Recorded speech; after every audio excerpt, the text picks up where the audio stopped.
आइए हम आशुतोष अवघड़दानी त्रिकालज्ञदर्शी अमलात्मा महात्मा भूतेश भगवान भगवान शिव के चरणों में हाजिरी लगाते हैं। कैसे? हाँ, आवा शिव भोला बसा हमारी नगरी, आवा भोले बाबा बसा हमारी नगरी, बसा हमारी नगरी, बसा हो मोरी नगरी, आवा शिव भोला बसा हमारी नगरी, आवा भोले बाबा बसा हमारी नगरी।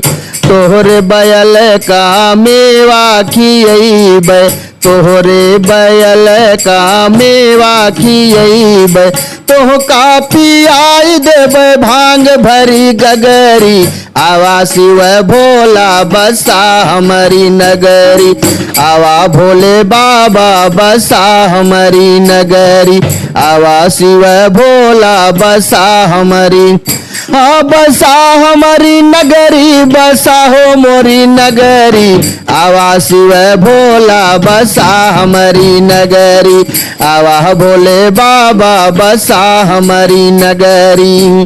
तू का बैठई का देबै बाघंबर, तू का बैठई का देबै बाघंबर, तोहरे बैल का बिछाई देबै गोंदरी, आवा शिव भोला बसा हमारी नगरी, आवा भोले बाबा बसा हमारी नगर, बसा हमारी नगरी, बसा हो मोरी नगरी, आवा शिव भोला बसा हमारी नगरी, आवा शिव भोला बसा हमारी नगरी।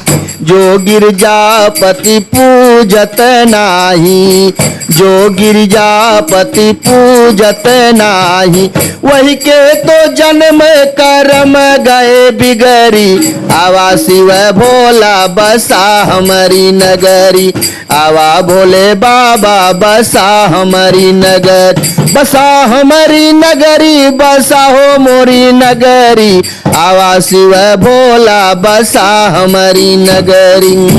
दास दिलीप मगन निसबासर, दास दिलीप मगन निसबासर, शिव शिव रटत चरण गुरु के पकड़ी, आवा शिव भोला बसा हमारी नगरी, आवा भोले बाबा बसा हमारी नगरी, बसा हमारी नगरी, बसा हो मोरी नगरी, आवा भोले बाबा बसा हमारी नगरी, आवा शिव भोला बसा हमारी नगरी, आवा शिव भोला बसा हमारी नगरी।